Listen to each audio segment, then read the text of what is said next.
Hello my dear students, welcome to this YouTube channel once again. আজকে আমরা Biot Savart law and its application এখান থেকে কয়েকটা নিউমারিক্যালস করব। ওকে, তো এর আগের ক্লাসে আমরা বায়োসাভার্ট ল এবং তার অ্যাপ্লিকেশনের যে থিওরি পার্টটা সেটা পড়েছি। আজকের ক্লাসে বেসিক্যালি আমরা কয়েকটা কোয়েশ্চেন করব। ওকে, তো চলো কয়েকটা কোয়েশ্চেন করা যায় যাতে তোমাদের থিওরিটা আরও আরও একটু ক্লিয়ার হয়ে যায়। ওকে, তো দেখো ফার্স্ট কোয়েশ্চেন কি বলছে। ফার্স্ট কোয়েশ্চেন এখানে বলা হচ্ছে যে একটি বৃত্তাকার কুণ্ডলীর কেন্দ্রস্থলে 2 × 10⁻⁵ টেসলা চৌম্বক ক্ষেত্র উৎপন্ন করতে হলে, টেসলা মানে হচ্ছে ওয়েবার পার মিটার স্কয়ারটাকে টেসলা বলা হয়, ঠিক আছে।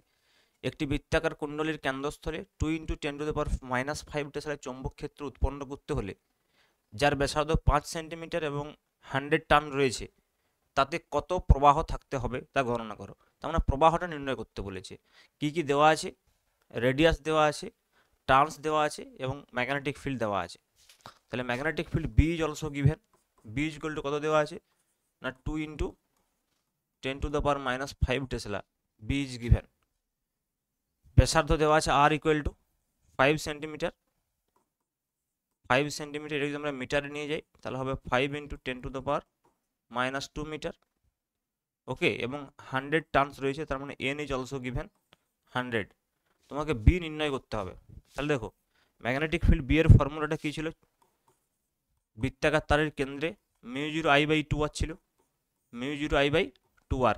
তো এখানে যেহেতু এন পাকের রয়েছে তাহলে একটা এন দিয়ে আমরা গুণ করে দেবো, μ0NI/2r। আমাকে বের করতে হবে কি চুম্বক ক্ষেত্র আই বের করতে হবে। তাহলে আই ইকুয়াল টু কী হবে দেখো, B into 2I, B into R equal to কী হবে, সরি আর ইকুয়াল টু যেটা হবে বি ইন্টু, হ্যাঁ এইভাবে লিখতে পারি, আরেক লাইন অসুবিধা নেই, B into TR 2r equal to μ0NI, এভাবে লিখতে পারো। তাহলে এখান থেকে আমরা আই বলতে পারি কত, 2br আপন μ0n। তো এইখানে এবার মানগুলো বসাতে হবে।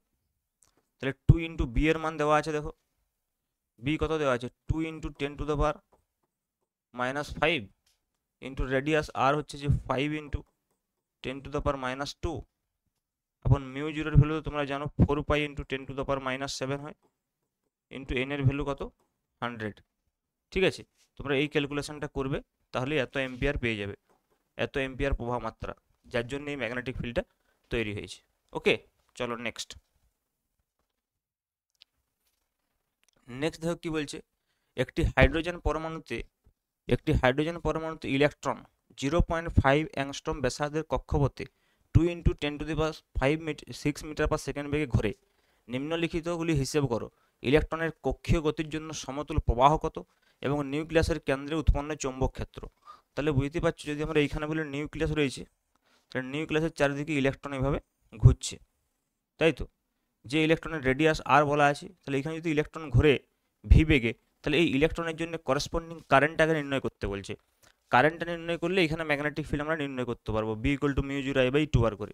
তাহলে কারেন্টটা নির্ণয় করে কী করে করতে পারবো দেখো, কারেন্ট হচ্ছে যে আই ইকুয়াল টু আমরা কি জানি Q/T, I equal to Q/T।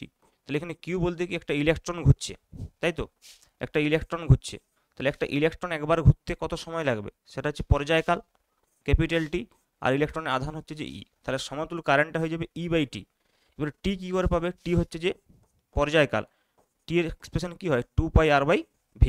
তাহলে টি যদি 2πr/v হয় তাহলে E/2πr/v, নিচের ভিটা উপরে চলে গেলো EV/2r, EV/2r 2πr। তো এখান থেকে আমরা কারেন্ট আইটা পাবো।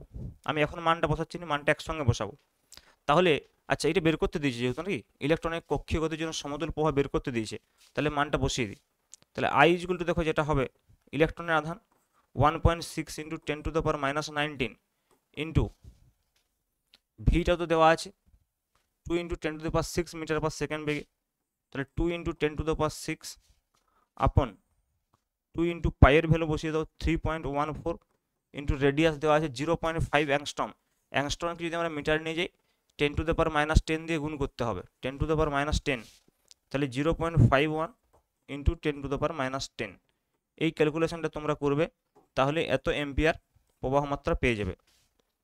এখন দেখো বলছে যে ভেতরে মানে এই কেন্দ্রে চৌম্বক ক্ষেত্র কত হবে। তাহলে এটা একটা বৃত্তাকার লুপের মতো ভাবতে পারি, যেখানে প্রবাহ মাত্রা আই। তার সেন্টারে যে কারেন্ট হবে সেইটা, তার সেন্টারে যে ম্যাগনেটিক ফিল্ড হবে সেইটা আমরা কি করে নির্ণয় করবো? দেখো, না magnetic field B equal to আমরা কি জানি, mu zero I by two R. Okay, তাহলে আই এর ভ্যালুটা বসিয়ে দিতে হবে। তাহলে দেখো mu zero by two R, mu zero by two R into e v R by two, mu zero by two R into কত হয়েছিল কারেন্টটা, e v by two pi R, sorry e v by two pi R, e v by two pi R এইখান থেকে পাবে। তাহলে এখান থেকে B পেয়ে গেলে তুমি মিউ জিরো ইন্টু ই ইন্টু ভি আপন 4 পাই আর স্কোয়ার। এখানে দেখো মিউ জিরোর মানটা যদি আমরা বসিয়ে দিই 4 পাই ইন্টু 10⁻⁻7, ই এর মানটা হবে 1.6 ইন্টু 10⁻⁻19, আর ভি কত ছিল 5 into 10⁻6, 2 into 10⁻6, sorry 2 into 10⁻6 into 2 into 10⁻6 আপন দেখো এখানেও 4 পাই রয়েছে, রেডিয়াসটা হচ্ছে 0.51 ইন্টু 10⁻10 তার হোল স্কোয়ার। 4 পাই কেটে যাবে, বাকি ক্যালকুলেশনটা করবে, এত টেসলা পেয়ে যাবে বা ওয়েবার পার মিটার স্কোয়ার, যেটাকে টেসলা বলা হয়। তাহলে এইভাবে কিন্তু করতে হবে। ওকে, চলো নেক্সট কোয়েশ্চেন। নেক্সট কোয়েশ্চেন কি বলছে দেখো, সেম টাইপেরই কোয়েশ্চেন।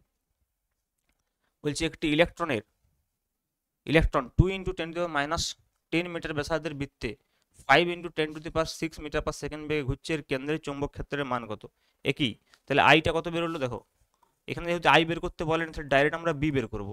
তাহলে আই কত বেরিয়েছিল, আমি আর করছি না repeat, EV by two pi আর, এখনই আমরা করলাম আই। তাহলে এখান থেকে তোমরা কি পেয়ে যাবে, বি। বি কত পাবে, mu zero I by two R. তাহলে কত হবে finally, mu zero by two R into I এর জায়গায় এইটা বসাবে, e v by two pi R. Okay, তাহলে হয়ে যাবে mu zero e v upon 4 pi R square. Same হবে, মিউ জিরোর মানটা বসিয়ে দাও, 4 পাই ইন্টু 10⁻⁻7, এটা বসিয়েছিলাম আগের বার, ঠিক হ্যাঁ, 4 পাই ইন্টু 10⁻⁻7 ইন্টু ই এর মান হচ্ছে যে 1.6 ইন্টু 10⁻⁻19 ইন্টু ভি কত বেগে ঘুরছে 5 ইন্টু 10⁻6, 5 ইন্টু 10⁻6 আপন 4 পাই ইন্টু আর স্কোয়ারের মান আছে, আর হচ্ছে 2 ইন্টু 10⁻2 মিটার, 10 মিটার তার হোল স্কোয়ার। ঠিক আছে, এইটা হয়ে যাবে এত ওয়েবার পার মিটার স্কোয়ার। দেখো সেম কোয়েশ্চেন, আগের কোয়েশ্চেনটাতে কি ছিল, এইটার মানটা বের করতে বলেছিল, এখানে ডাইরেক্ট ম্যাগনেটিক ফিল্ড বলেছে। ঠিক আছে, চলো নেক্সট কোয়েশ্চেন দেখো কি বলছে। বলছে দুটি সমান রেডিয়াস স্মল আর এবং এন সংখ্যক টান বিশিষ্ট কুণ্ডলী পরস্পরের লম্বভাবে অবস্থিত এবং তাদের কেন্দ্র অভিন্ন, যদি তারা যথাক্রমে আই এবং √3i প্রবাহ বহন করে, তাহলে কুণ্ডলীর কেন্দ্রের চৌম্বক ক্ষেত্রের মান নির্ণয় করো। দেখো দুটো বলছে যে সমান রেডিয়াস এবং এন সংখ্যক টান বিশিষ্ট কুণ্ডলী আছে, পরস্পরের লম্বভাবে অবস্থিত। লম্বভাবে অবস্থিত মানে কি, একটা যদি মনে করো এইভাবে থাকে তাহলে আরেকটা এইভাবে থাকবে, তাদের সেন্টারটা কমন বলছে, কমন সেন্টার। ওকে, যদি তারা যথাক্রমে আই এবং √3i প্রবাহ বহন করে, তাহলে এটা যদি আই প্রবাহ বহন করে, এইটা মনে করো √3i প্রবাহ মাত্রা বহন করছে, তাহলে কুণ্ডলীর কেন্দ্রে চৌম্বক ক্ষেত্র, এখানে চৌম্বক ক্ষেত্র, তাহলে কেন্দ্রে চৌম্বক ক্ষেত্রের অভিমুখ কি হবে, দুটোর জন্য পরস্পরের পারপেন্ডিকুলার হবে। কারণ আমরা কি জানি চৌম্বক ক্ষেত্রের যে অভিমুখ, আচ্ছা এখানে চৌম্বক ক্ষেত্রের অভিমুখটা কি হবে, চৌম্বক ক্ষেত্রের অভিমুখ কি করে আমরা নির্ণয় করি, মনে করো এটা একটা বৃত্তাকার কুণ্ডলী রয়েছে, দেখো এখানে অভিমুখটাই মেন, বাকি তো বোঝা যাচ্ছে। তাহলে দেখো এইভাবে যদি থাকে, তাহলে এই কেন্দ্রে এই চৌম্বক ক্ষেত্র কোন দিকে হবে, এইদিকে হবে, বাইরের দিকে হবে, দেখো বাইরের দিকে। তাহলে এর ক্ষেত্র দেখো বাইরের দিকে হবে, আর এই ক্ষেত্র বাইরের দিকে হবে কেন্দ্রে, তার মানে দুটো চৌম্বক ক্ষেত্র যোগ হবে, b1 + b2 হবে, সিম্পল যোগ হবে। এরা পারপেন্ডিকুলার থাকলে কি হবে, চৌম্বক ক্ষেত্রের যে অভিমুখটা, কি হবে, পারপেন্ডিকুলার হবে কি, দুটি সমান রেডিয়াস আর এবং এন সংখ্যক টান বিশিষ্ট কুণ্ডলী পরস্পর লম্বভাবে অবস্থিত এবং তাদের কেন্দ্র অভিন্ন, যদি তারা যথাক্রমে আই এবং √3i প্রবাহ বহন করে, তাহলে কুণ্ডলীর কেন্দ্রে চৌম্বক ক্ষেত্রের মান, লম্বভাবে মানে কি, একটা যদি এরম ভাবে থাকে তাহলে আরেকটা এরম ভাবে থাকবে, তাই তো? তাহলে এরমভাবে যদি থাকে ফেসটা, তাহলে তো তার উপর দিকে হবে। কিন্তু যদি এরমভাবে থাকে তখন তার এই পাশে হবে না। হুম, দেখো এই ডায়াগ্রামটা তো অ্যাকচুয়ালি এইটা তো অ্যাকচুয়ালি এরকম না, এইভাবে হবে, এইভাবে।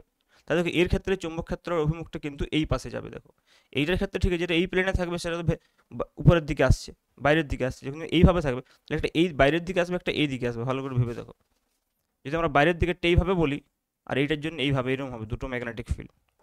এটা যদি বি ওয়ান বলি, এটা বি টু। ভালো করে ভেবে দেখো, এইভাবে একটা আছে, তা তার সেন্টারে চুম্বক ক্ষেত্র কি হচ্ছে, এই তলের সঙ্গে উপরের দিকে এইভাবে, তাই তো? কিন্তু যেটা এইভাবে থাকবে তার সেন্টার থেকে কি হবে, এইভাবে হবে। তাই দুটো পরস্পরের সঙ্গে লম্ব হবে।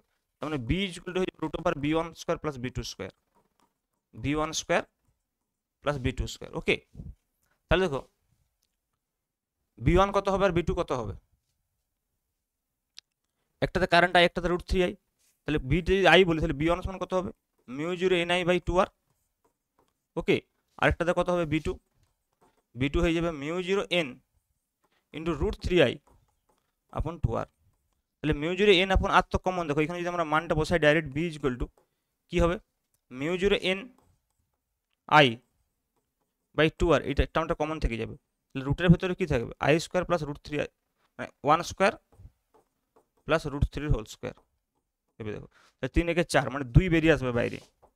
তাহলে দুই যদি বেরিয়ে আসে তাহলে two into mu zero N I by two R. তাহলে দুই দুই কেটে গেল, simple mu zero N I by R হবে, mu zero N I by R হবে। ক্লিয়ার? দেখো তো বুঝলে কিনা, ভেরি সিম্পল। দেখো এটা হোল স্কোয়ার হয়ে এখানে বসবে, এটা হোল স্কোয়ার হয়ে এখানে বসবে। তাহলে mu zero N I by যে টু আর টার্মটা, এটা দুটোর ক্ষেত্রে আছে, তাহলে সেটা কি হবে, স্কোয়ার টার্মটা বাইরে চলে আসবে। তাহলে ভেতরে কি থাকবে, ভেতরে দেখো এই আই এর জন্য ওয়ান আর এই রুট থ্রি আই এর জন্য রুট থ্রি, এটা ওয়ান স্কোয়ার প্লাস তিন মানে চার হয়ে যাবে। সেটা রুটের বাইরে বেরোলে দুই দুই দুই কেটে যাবে, ওই জন্য এটা রুট থ্রি দিয়েছে যাতে কেটে যায়। ঠিক আছে, চলো নেক্সট কোয়েশ্চেন। নেক্সট কোয়েশ্চেন কি বলছে দেখো, একটি অর্ধবৃত্তাকার ধনুর্বাঁকের ব্যাসার্ধ 20 সেন্টিমিটার এবং তাতে 10 অ্যাম্পিয়ার প্রবাহিত হচ্ছে। ধনুর্বাঁকের কেন্দ্রে উৎপন্ন চৌম্বক ক্ষেত্রের মান। তার মানে অর্ধবৃত্তের ক্ষেত্রে, অর্ধবৃত্ত যদি হয় সেক্ষেত্রে আমরা কি বলেছিলাম, অর্ধবৃত্তের সেন্টারে যদি আর হয় তাহলে অর্ধবৃত্তের সেন্টার কত, mu zero I by four R. পুরোবৃত্তের ক্ষেত্রে হচ্ছে mu zero I by two R. তাহলে অর্ধবৃত্তের সেন্টারে কি হবে, ম্যাগনেটিক ফিল্ড যেটা হয়ে যাবে সেটা হচ্ছে mu zero I by four R, four R. তোমরা যদি এই ফর্মুলাটা ইউজ করো তাও হবে। দেখো একটা জেনারেল ফর্মুলা আমরা বলেছিলাম, mu zero by four pi into I theta by R, মনে পড়ছে থিটা অ্যাঙ্গেলের জন্য। তাহলে এইখানে অ্যাঙ্গেলটা কত হবে, পাই। তাহলে সেক্ষেত্রে দেখো যদি আমরা লিখি mu zero by four pi into I pi by R, তাহলে দেখো পাই পাই কেটে গেল, mu zero I by four R. অথবা তোমরা এটাকে এইভাবেও ভাবতে পারো যে যেহেতু যেহেতু যেহেতু সম্পূর্ণ বৃত্তের জন্য mu zero I by two R, তাহলে অর্ধবৃত্তের জন্য দুই দিয়ে ভাগ হবে, mu zero I by four R. তাহলে মানগুলো বসিয়ে দাও। মিউ জিরো হচ্ছে কি না, four pi into ten to the power minus seven. Current তো দেওয়াই আছে কত, 10 অ্যাম্পিয়ার প্রবাহ হচ্ছে, divide by four pi into radius কত আছে দেখো, রেডিয়াস 20 সেন্টিমিটার, এটাকে মিটারে নিয়ে চলে যাও। তাহলে 20 into ten to the power minus two, this will be the answer. এত টেসলা বা ওই ক্যালকুলেশনগুলো তোমরা সব নিজেরা করবে, ওয়েবার পার মিটার স্কোয়ার। ঠিক আছে, চলো নেক্সট।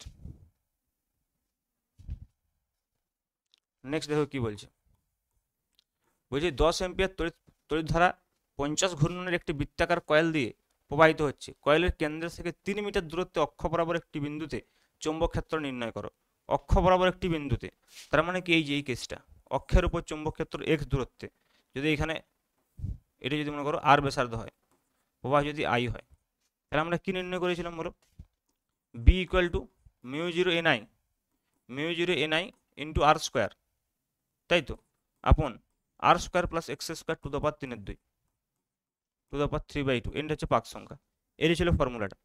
ওকে, তাহলে দেখো এখানে কি কি দেওয়া আছে, 50 50 পাক রয়েছে। তাহলে মিউ জিরোর মানটা বসিয়ে দাও, 4 pi into 10 two the power minus 7, 50 পাক, প্রবাহ মাত্রা কত আছে 10 অ্যাম্পিয়ার, রেডিয়াস কত দেওয়া আছে, রেডিয়াস কত দেওয়া আছে 10 সেন্টিমিটার, তাই তো 10 সেন্টিমিটার। তার মানে 10 into 10 two the power minus 2 তার হোল স্কোয়ার আপন। আচ্ছা এই 10 ইন্টু 10 টু দ্য মাইনাস 2টাকে 10 মানে 10 মানে 0.01,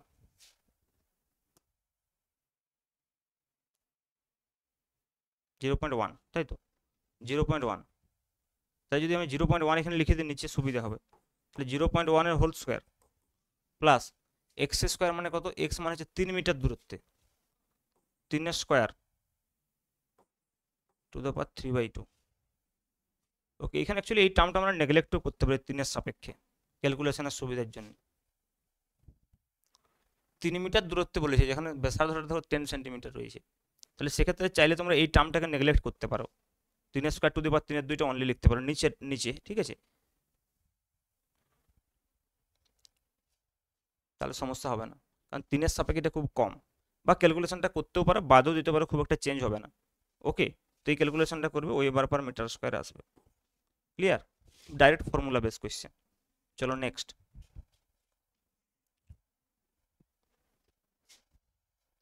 নেক্সট দেখো কি বলছে,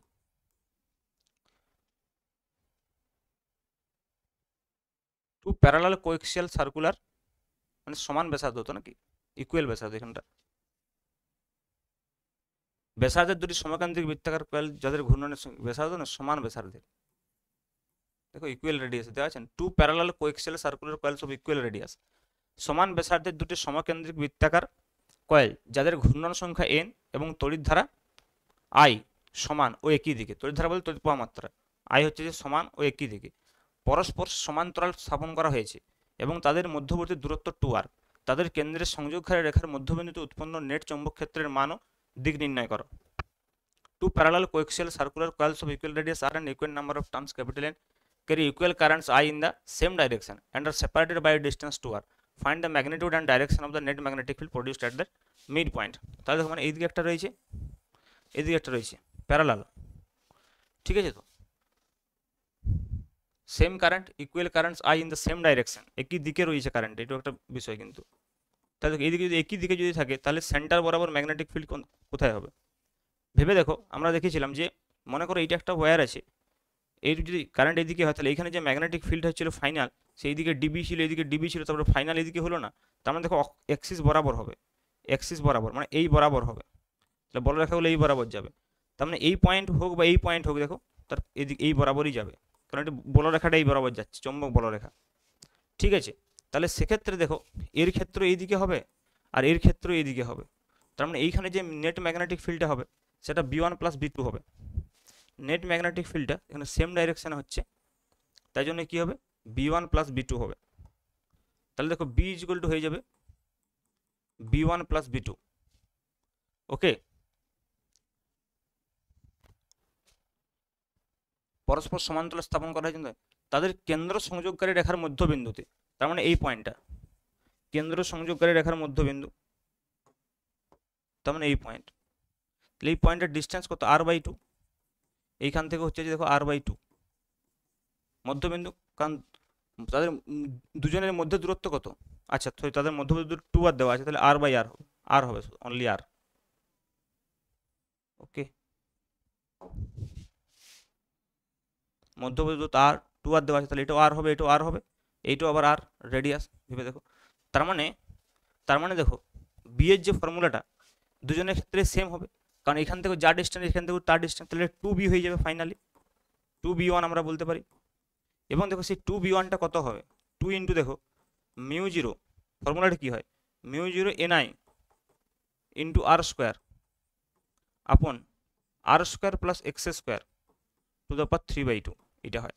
কিন্তু দেখো এখানে এক্সটাও আর, এখান থেকে ডিস্টেন্সটা আরই রয়েছে।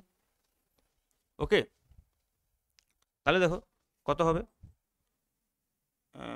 2 into μ0 ni into r square upon 2r square to the power 3/2, তার মানে ফাইনালি দেখো এটা হয়ে যাবে μ0 ni ইন্টু r স্কোয়ার, উপরে একটা 2 থাক, 2 টু দ্য পাওয়ার 3/2 মানে 2√2, আর r স্কোয়ার টু দি পাওয়ার 3/2 মানে হচ্ছে r কিউব।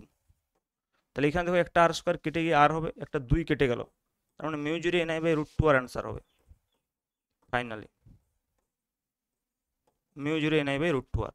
নেট যেটা চৌম্বক ক্ষেত্র, ঠিক আছে, মধ্যবিন্দুতে মানে কি হচ্ছে নেট চৌম্বক ক্ষেত্র দুটো একই দিকে হচ্ছে, তার জন্য যোগ হচ্ছে, একই দিকে হচ্ছে, দেখো এদিকে এরও কারেন্ট এইভাবে আছে, তাহলে বলরেখাগুলো যখন এই সেন্টার বরাবর এইদিকে হবে, ওই জন্য তো ফাইনাল ম্যাগনেট এখানে এর ক্ষেত্রে যদি এখানে ম্যাগনেটিক ফিল্ড সেটা এইদিকে, এর ক্ষেত্রে যদি এইখানে ম্যাগনেটিক ফিল্ড এদিকে, এর ক্ষেত্রে যদি এখানে ম্যাগনেটিক ফিল্ড এইদিকে, অ্যাক্সিস বরাবর হয় ম্যাগনেটিক ফিল্ড। ওকে, এটা ইলেকট্রিক ফিল্ডের মতো নয় কিন্তু যে এইদিকে হলে এইদিকে হবে আর এই পাশে হলে এইদিকে হবে, ইলেকট্রিক ফিল্ডে হতো, কনফিউজ হওয়ার কোনো জায়গা নেই। নেক্সট কোয়েশ্চেন দেখো কি বলছে, what is the next question. বলছে একটি অসীম দীর্ঘ সোজা পরিবাহী যেটি 100 এম্পিয়ার তড়িৎধারা বহন করছে তার থেকে 5 সেন্টিমিটার দূরত্বে চৌম্বক ক্ষেত্র। তার মানে এরকম একটা ইনফাইনাইট ওয়্যার আছে যার কারেন্ট আই বলা আছে, তার আর ডিস্টেন্সে এখানে চৌম্বক ক্ষেত্র কত হবে আমরা অলরেডি পড়ে নিয়েছি। অসীম দৈর্ঘ্যের ক্ষেত্রে μ0/4π × 2i/r হয়, 2i/r, তাহলে μ0/4π এর মান 10⁻⁻7 হবে, কারণ এটা 4π × 10⁻⁷ আপন 4π হচ্ছে, ইন্টু দেখো 2 ইন্টু প্রবাহ মাত্রা কত দেওয়া আছে 100 এম্পিয়ার। ওকে, কত দূরত্বে বলছে 5 সেন্টিমিটার দূরত্বে, তাহলে 5 × 10⁻²। ওকে, তাহলে দেখো 2/5, এটা উপরে গেলে হবে 10⁻4 -7 × 10⁻+4, তাহলে 10⁻³ তাহলে 5 × 4 = 20, তাহলে 0.4 × 10⁻³ ওয়েবার/মিটার স্কোয়ার বা টেসলা। ওকে, এইটা হবে সিম্পল ডাইরেক্ট ফর্মুলা বেস। চলো নেক্সট দেখ, নেক্সট কোয়েশ্চেন কি বলছে দেখো, বলছে যে 5 এম্পিয়ার তড়িৎধারা পূর্ব থেকে পশ্চিম দিকে একটি অসীম দীর্ঘ তারের মধ্যে প্রবাহিত হচ্ছে, তারটি পূর্ব পশ্চিমে স্থাপন করা হয়েছে। আচ্ছা, তারটিকে পূর্ব পশ্চিমে স্থাপন করা হয়েছে। উলম্ব সমতলে চৌম্বক ক্ষেত্র নির্ণয় করো, তার থেকে 50 সেন্টিমিটার নিচে এবং 50 সেন্টিমিটার 40 সেন্টিমিটার উপরে। আচ্ছা, তাহলে দেখো ইস্ট ওয়েস্ট নর্থ সাউথ আমরা বলি আগে, ইস্ট ওয়েস্ট নর্থ সাউথ। ওকে, তারটিকে স্থাপন করা হয়েছে কোন বরাবর, পূর্ব পশ্চিমে, পূর্ব পশ্চিমে স্থাপন করা হয়েছে এইভাবে, এবং তড়িৎধারা পূর্ব থেকে পশ্চিমের দিকেই বইছে, তার মানে এইভাবে, এইভাবে প্রবাহ মাত্রা এইভাবেই বইছে আই। Okay, clear. তাহলে দেখো তাই যদি হয় তাহলে আমাকে নির্ণয় করতে হবে কি,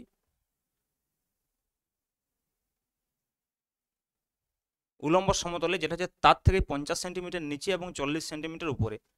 50 সেন্টিমিটার নিচে মানে ওইদিকে, 40 সেন্টিমিটার উপরে মানে এইদিকে।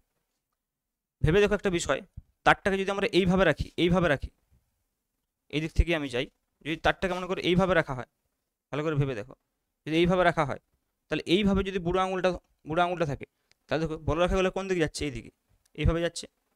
তার মানে দেখো এই দিকে যদি আমরা আসি 40 সেন্টিমিটার উপরে, তাহলে এই বরাবর হচ্ছে, তাই তো, এই দিক বরাবর আসবে।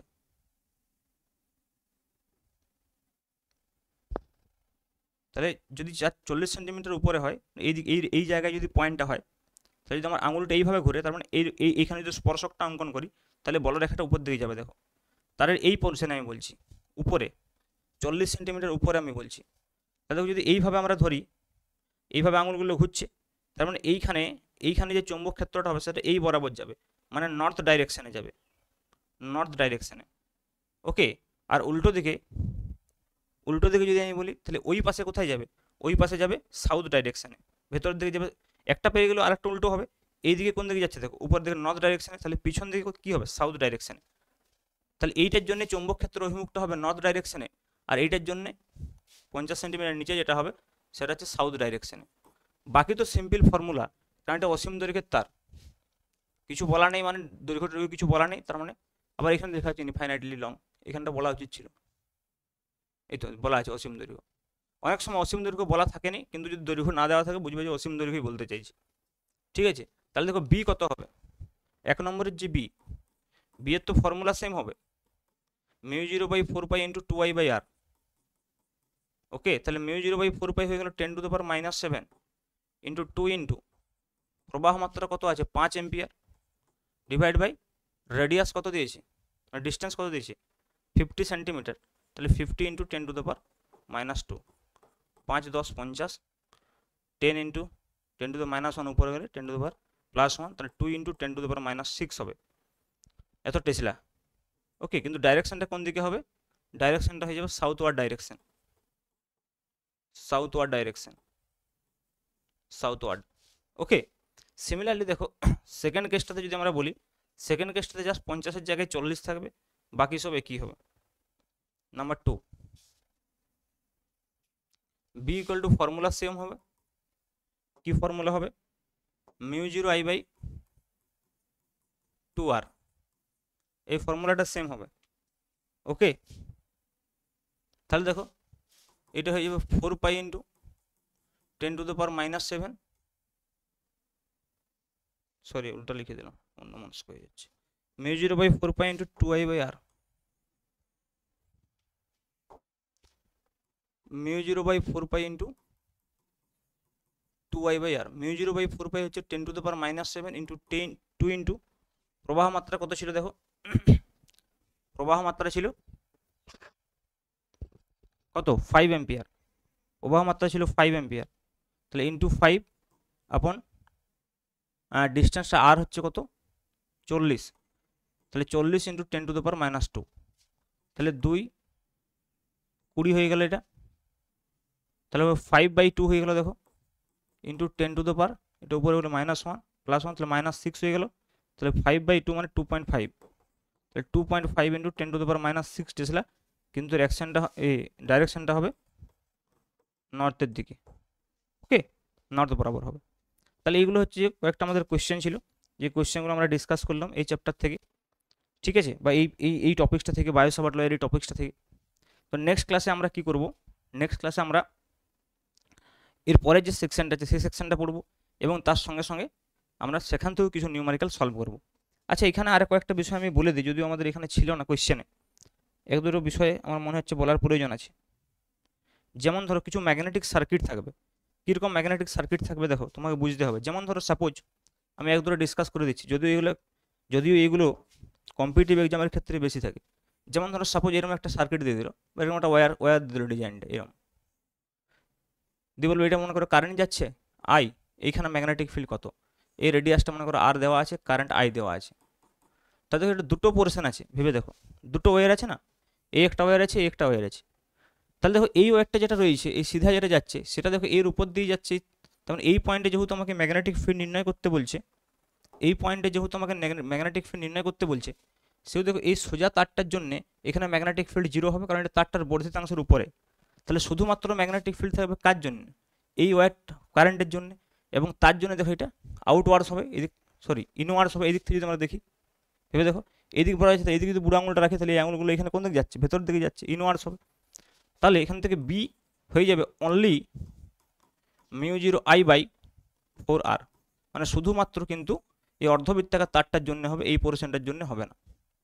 এইটাকে অনেক সময় এইভাবেও মডিফাই করা যেতে পারে কোয়েশ্চেনটাকে, যে সাপোজ মনে করো এটা একটা সম্পূর্ণ বৃত্তই দিয়ে দিল এরমভাবে, দিয়ে এটা এরমভাবে করে দিল, তাহলে সেক্ষেত্রে দেখো এই প্রবাহ মাত্রা যাচ্ছে, এইভাবে যাবে, এইভাবে যাবে, দিয়ে এইভাবে যাবে।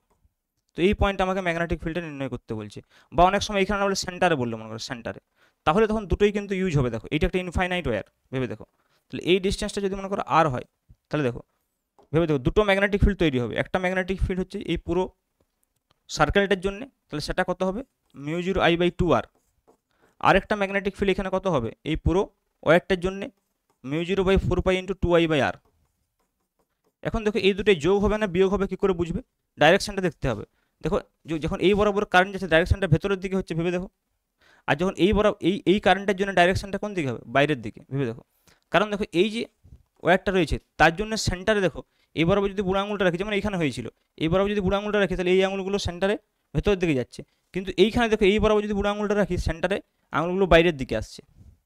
তার মানে এইটা যদি আউটওয়ার্ডস হয়, এটা হচ্ছে ইনওয়ার্ডস। তাহলে ইনওয়ার্ডসটাকে যদি আমরা নেগেটিভ বলি, আর আউটওয়ার্ডসটাকে যদি আমরা পজিটিভ বলি, তাহলে এইটা হয়ে যাবে ফাইনাল নেট ম্যাগনেটিক ফিল্ড। তাহলে এখানে কিছু আমরা কমন নিতে পারি, যেমন μ0I/r কমন যাবে। তাহলে দেখো μ0I/r যদি আমরা কমন নিয়ে নিই, তাহলে আলটিমেটলি কত পড়ে থাকছে? 2/4 pi capital R minus half, বা এটাকে আমরা যদি 2 দিয়ে কেটে দিই তাহলে 1/2 পাই মাইনাস হাফ ইন্টু 1/2 পাই মাইনাস হাফ। এবারে দেখো নেট ম্যাগনেটিক ফিল্ডটা কোন দিকে হবে সেটা কি করে বুঝবে, কোনটা বড় কি করে বুঝবে? একটা 1/2 পাই আছে, একটা 1/2 আছে, তাহলে 1/2 মানে কত 0.5, আর 1/2 পাই মানে তো তার থেকেও বেশি, কারণ 2 × 3.14 তাহলে 1/6 এরকম কিছু একটা আসবে।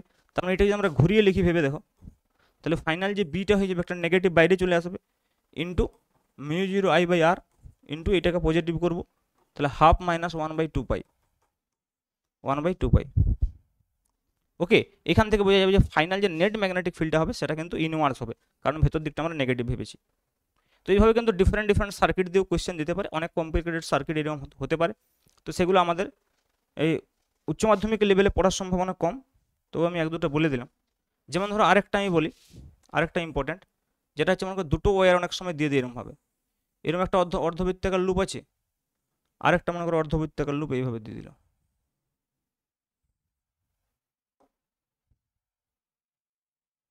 এরকমভাবে দিয়ে দিল, ঠিক আছে, দিয়ে বললো যে এইখানে যে পয়েন্ট আছে এই পয়েন্টে ম্যাগনেটিক ফিল্ড নির্ণয় করতে হবে।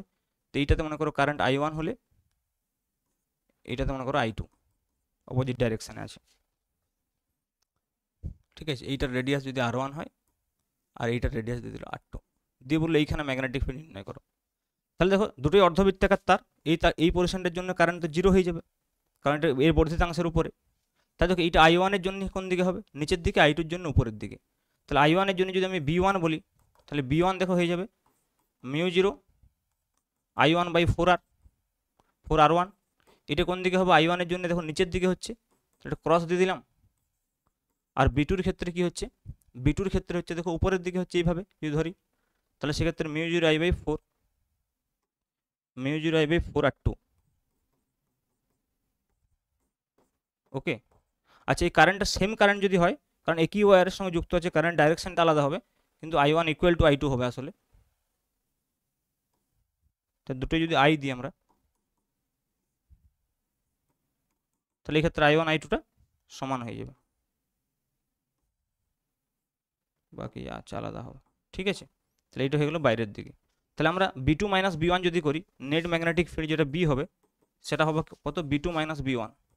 তো দেখো B2 - B1 করলে কি হবে, μ0I/4 এটা কমন চলে যাবে, ইন্টু দেখো এখানে হয়ে যাবে 1/R2 - 1/R1। এবং দেখো এখানে কোনটা বড় হবে কি করে বুঝবে, কোনটা বড় হবে কি করে বুঝবে ভেবে দেখো, R1 বড় না R2 বড়? দেখো R1 বড়, তাহলে R1 যেহেতু বড় তাহলে B1 কি হবে, ছোট হবে। তার মানে ঠিকই আছে, মানে পজিটিভই হবে। তার মানে ফাইনালটা হবে কোন দিকে, ফাইনালটা হবে কিন্তু R2-র দিকেই। তাহলে R2 কোন দিকে আছে, উপরের দিকে আছে, তাহলে ফাইনাল ম্যাগনেটিক ফিল্ডটা উপরের দিকেই হবে, ঠিক আছে। তো এইভাবে কিন্তু ডিফারেন্ট ডিফারেন্ট সার্কিট দিয়ে ম্যাগনেটিক ফিল্ড নির্ণয় করতে বলতে পারে। সেক্ষেত্রে তোমাদেরকে দেখতে হবে যে কতগুলো ওয়্যার আছে, কীভাবে আছে, সেই অনুযায়ী ম্যাগনেটিক ফিল্ডটা নির্ণয় করে তারপর নেট ম্যাগনেটিক ফিল্ড নির্ণয় করতে হবে। ওকে, থ্যাংক ইউ।